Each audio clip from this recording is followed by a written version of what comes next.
میرے نبی پاک علیہ السلام کے غلام حضرت طارق بن عبداللہ رضی اللہ تعالیٰ عنہ فرماتے ہیں کلمہ پڑھنے سے پہلے ایک دفعہ ہمارا سارا قبیلہ تجارت کے لیے نکلا تھا، اور اس وقت منظر یہ ہوتا تھا کہ ہم اپنی عورتوں کو بھی ساتھ لے جاتے تھے۔ 6 مہینے سفر کرنا ہوتا تھا، اونٹ گھوڑے ہم بیچا کرتے تھے، عورتیں بھی ساتھ رہتی، کھاتے بھی پکاتے بھی۔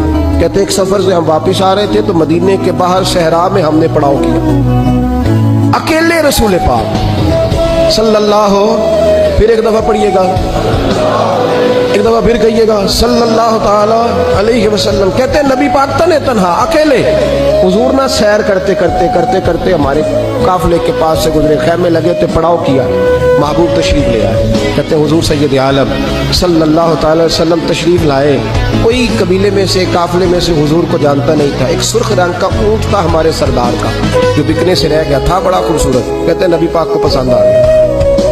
حضور پوچھنے لگے تم کون ہو؟ کہا جی مسافر ہے۔ کہاں سے آئے ہو؟ فلاں جگہ سے آئے ہیں۔ کس لیے آئے ہو؟ ہم تجارت کی غرض سے نکلے۔ اونٹ بیچو گے؟ بیچنا ہے۔ کتنے کا سودا طے ہوا؟ اس نے کہا اتنے لینے، حضور نے کہا اتنے دینے ہیں، بات طے ہو گئی۔ کہتے ہیں لگام حضور نے پکڑی اور فرمانے لگے وہ سامنے میرا شہر ہے جس کا نام مدینہ ہے، وہ میرا شہر ہے، میں ابھی مدینے جاتا ہوں، اپنے غلام کو بھیجتا ہوں اور تمہیں آ کے نہ قیمت دے جاتا ہے۔ محبوب گھوڑے کی لگام تھا، اونٹ کی لگام تھا، میں نکیل تھا، میں اونٹ تھا سرخ رنگ کا۔ حضور لے کے جب نکلے نا، تھوڑا سا چند قدم آگے گئے تو ان میں سے ایک شخص بولا، کہنے لگا سردار آپ سیانے لوگ ہیں، سمجھدار ہیں۔ اس شخص کا نام پوچھا آپ نے، قبیلہ پوچھا ہے، ایڈریس کا پتہ ہے، پتہ ہے کہاں رہتا ہے، اتنا قیمتی اونٹ دے دیا۔ سردار بھی کہنے لگا، سارے کہنے لگے یار ان کی باتوں میں اتنی لذت تھی، ان کے گفتار و رفتار اتنی باوقار تھی، مزیدار تھی کہ ہوش ہی کوئی نہیں رہا۔ بھئی ہم پرانے تاجر ہیں، کبھی اس طرح کا سودا کیا ہی نہیں جس طرح کا آج ہو گیا۔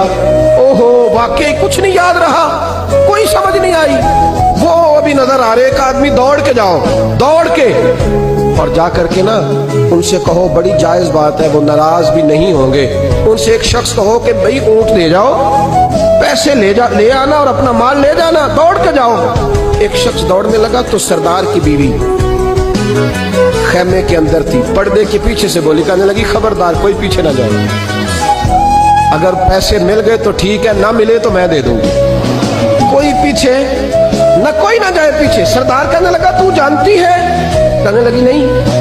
کہا گارنٹی کیوں دے رہی ہے؟ تو کہنے لگی تم نے ان کا چہرہ نہیں دیکھا؟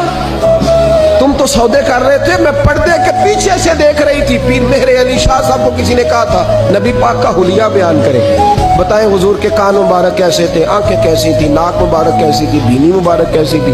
تو پیر مہر علی شاہ صاحب کہنے لگے کوئی مثل نہیں ڈھولن دی، کہنے لگے مجھ سے نہیں بیان ہوتا حضور کا حلیہ، کوئی مثل نہیں ڈھولن دی، تو چپ کر مہر علی، ایتھے جا نہیں بولن دی، بس کر، تو بیان کر سکتا ہے اتنی طاقت۔ اعلیٰ حضرت نے کہا لم یاتی نذیر کفی ناظر مثلے تو نشد، پید آ جانا۔ حضور مثال تو تب آپ کی بنے گی نا، کوئی آپ کی طرح کا پیدا تو ہوگا، تبھی مثال بنے گی، تو جب ہوا ہی نہیں تو مثال کیسے بنے گی؟ کہنے لگی کوئی نہ جائے، نہ پیسے آئے تو میں دے دوں گی۔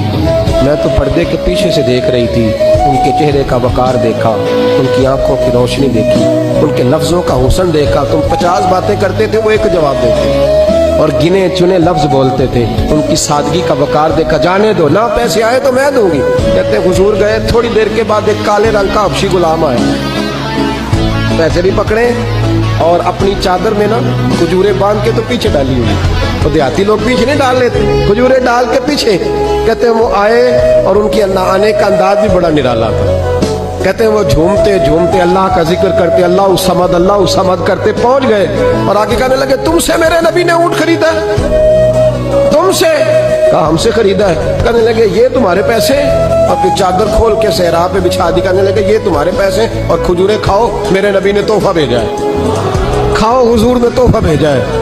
تو وہ سردار کی بیوی اونٹ ہٹا کے کہنے لگی اور کالے رنگ کے حبشی غلام انہیں کھجورے کھلا اور مجھے اس عزت والی ماں کا نام بتا جس کے گھر میں ایسا لال پیدا ہوا، انہیں کھجورے کھلا اور مجھے اس عظمت والے باپ کا نام بتا جس کے گھر میں ایسا پھول کھلا۔